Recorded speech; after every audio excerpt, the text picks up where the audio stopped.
வணக்கம். நீலமலை தொலைக்காட்சியின் நகர்வள பகுதி செய்திகளை வாசிப்பது மலைகளின் அரசி உங்கள் நீலமலை அன்பில். இன்றைய நகர்வள பகுதியில் அற்புதமான ஒரு தகவலை தான் உங்களுக்கு தரவிருக்கிறோம். பாண்டிச்சேரி நம்முடைய தமிழகத்தினுடைய அண்டைய மாநிலமாக இருக்கக்கூடிய பாண்டிச்சேரி.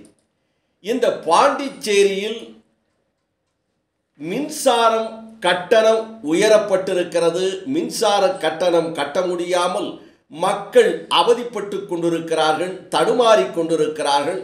ஒரு வீடினுடைய வாடகையில் பகுதியாக மின் கட்டணம் வருகிறது என்று ஒருவர் இந்த காலத்திலும் இந்த நேரத்திலும் கோமரம் கட்டிக்கொண்டு மின்சாரத்துறை அலுவலகத்திலே சென்று தனக்கு மின் கட்டணத்திற்கான கட்டணத்தை கட்டுகிறார். அங்கே இருக்கின்றவர்களெல்லாம் ஆச்சரியத்தோடு பார்க்கிறார்கள். இவர் என்ன விவசாய நிலத்திலே இருந்து உழுது கொண்டிருந்த போதே வந்துவிட்டாரா? கோமரத்தை கட்டிக்கொண்டு குமிந்து கொண்டு நின்று கொண்டிருக்கிறாரே, எதற்காக இவர் இப்படி வந்திருக்கிறார்? பரிதாபமாக இருக்கிறதே என்று பார்க்கின்ற வேளையில் அவர் இதற்கான விளக்கத்தை தருகிறார். இன்றைக்கு கரண்ட் பில்லை கட்டுகின்ற ஒவ்வொருவருடைய நிலைமையும் இதுதான். துணிகள் கூட வாங்க முடியாத நிலைக்கு இந்த கோமரத்தை கட்டிக்கொண்டுதான் வாழ்க்கையை நடத்த வேண்டிய நிலையில் இந்த பாண்டிச்சேரி மின் இலாக்கா துறை இன்றைக்கு செயல்பட்டு கொண்டிருக்கிறது. நாளொரு மேனியும் பொழுதொரு வண்ணமாக மின்சாரத்தினுடைய கட்டணத்தை உயர்த்தி வருகிறது என்றும், இது ஒரு வீட்டு வாடகையை தருவதை விட 5000 வாடகை என்று சொன்னால் 3000 ரூபாய் மின்சாரத்தினுடைய கட்டணம் பில்லாக வருகிறது என்று தன்னுடைய ஆதங்கத்தை தெரிவித்ததோடு மட்டுமல்லாமல், இன்றைக்கு குஜராத்தை எடுத்துக்கொள்ளுங்கள், மின் கட்டணம் குறைவு. டெல்லியை எடுத்துக்கொள்ளுங்கள், மின் கட்டணம் குறைவு. பஞ்சாப், இப்படி வடநாட்டை எடுத்துக்கொள்ளுங்கள், மின் கட்டணம் குறைவு. ஏன் பாண்டிச்சேரியில் மட்டும் இந்த கட்டணம் உயர்வு என்ற கண்டமான கேள்விகளை துளைத்தெடுத்திருக்கிறார். இதை பார்க்கின்ற போது நமக்கும் கூட ஆவேசம் வருகிறது. மின்சாரத்திற்கு இந்த அளவுக்கு கட்டணத்தை உயர்த்த முடியுமா என்று எண்ண தோன்றுகிறது. இதை அவர் சொல்வதை கவனிப்போமே.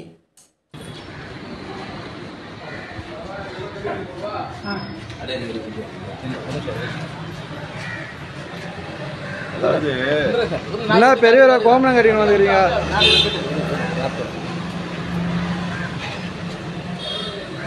பாண்டிச்சேரியில் நடுத்தர மக்கள் ஒன்றும் கிடையாது. ஏன் கோமலம் கட்டிருந்தேன்னா, இன்னும் கொஞ்ச நேரத்தில் அந்த கோமலம் கூட வரி போடுவாங்க.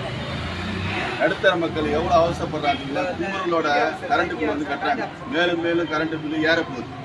கரண்ட்டு மின்மயம் ஆக்கிட்டாங்க, தனியார் மயம் ஆக்கிட்டாங்க. இனிமேல் பாண்டிச்சேரியில் வாழ்றதுக்கு தகுதி இல்லாமல் ஆகி போச்சு. கரண்ட் பில்லு 5000 வாடகை இருக்கிறவங்களுக்கு 3000 4000 வருது. எதுக்கு நான் வந்திருக்கேன்னா, குஜராத்தில் கரண்ட் பில் கம்மி, டெல்லியில் 100 யூனிட் கம்மி, பஞ்சாப்ல 100 யூனிட் கம்மி. அதெல்லாம் இந்தியாவுக்குள்ள தானே இருக்குது. பாண்டிச்சேரி மட்டும் ஏன் இந்த மாதிரி இருக்குது? எல்லாரும் கட்டிட்டு போறோம், கும்பரோட இருக்கிறாங்க. யாராவது கேட்கறாங்களா? கேட்கல. ஏன்னா கேட்டாலும் பயன் இல்லை. செவனங்காதுல சங்கு விடுற மாதிரியா. இன்னைக்கு வந்து கரண்ட் பில் கட்ட வந்து கோமரத்தோட இன்னும் வரி போட போறாங்க. ஏன்னா மின்துறை மயக்கம் ஆகிட்டாங்க. ஏன் அந்த மாநிலத்திலாம் 100 யூனிட் நடுத்தர மக்களுக்கு கொடுக்குறத ஏன் நம்ம புதுச்சேரி மாநிலத்தில் கொடுக்க மாட்டாங்க? அதே மாதிரியா புதுசாக கரண்ட் வாங்க டெபாசிட் கட்டிருப்போம்ல, ஒருத்தன் 5000 10000 கட்ட. அந்த டெபாசிட் காசுல எங்க போச்சு? அதனுடைய மக்களுடைய டெபாசிட் பணத்தை இன்ட்ரெஸ்ட் போட்டாலே இந்த கரண்ட் பில்லாம் ஏற்ற வேண்டிய அவசியமே கிடையாது. கேட்டால் கரண்ட் மின்துறை ரொம்ப நஷ்டத்தில் போயிடுது. எல்லாருக்கும் குமுறல் இருக்குது. இன்னைக்கு தனி மனிதனாக நான் இன்னைக்கு கோமனம் கட்டு, இன்னும் கொஞ்ச நேரத்தில் கோமனத்தை கூட உருவிடுவாங்க. ஜாக்கிரதையா மக்களை. புத்தம் சுந்தராஜன், நன்றி, வணக்கம். மீண்டும் வருவோம். சிரிப்பு வருகிறது, சிரிப்பு வருகிறது என்ற ஒரு பாடல்தான் நினைவுக்கு வருகிறது. இவருடைய கோலத்தை பார்த்து நெற்றியிலே நாமம், திருப்பதி வெங்கடாஜலபதியினுடைய நாமத்தை போட்டிருக்கிறார். உடம்பிலே ஒரு துணி இல்லை. கோமரத்தை மட்டும் சிறிதாக கட்டிக்கொண்டு அச்சமில்லாமல் மக்கள் பணிகளில் மக்கள் சேவையில் இதுவும் ஒன்றாக இருக்கட்டும் என்று நமது நீலமலை தொலைக்காட்சிக்கு இவர் இந்த செய்தியை தந்திருக்கிறார் என்று நமது செய்தியாளர் பிரசாத் அவர்கள் இதனை தெரிவித்திருக்கிறார். இதுபோன்ற செய்திகளை உங்கள் நீலமலை தொலைக்காட்சியில் காண்பதற்கு நீலமலை தொலைக்காட்சியும் நீலமலை தொலைக்காட்சி யூடியூபிலும் சென்று சப்ஸ்கிரைப் செய்து பெல் பட்டனை அமர்த்தி நீங்களும் அங்கத்தினராக மாறினால் இதுபோன்ற செய்திகளை உடனுக்குடன் கண்டு மகிழலாம்.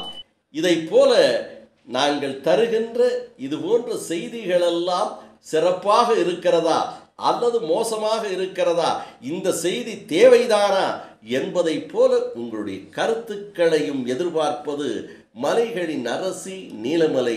கேட்டுக்கொண்டு இந்த நகரோட பகுதியில் விடைபெறுவது என்றென்றும் உங்கள் நீலமலை.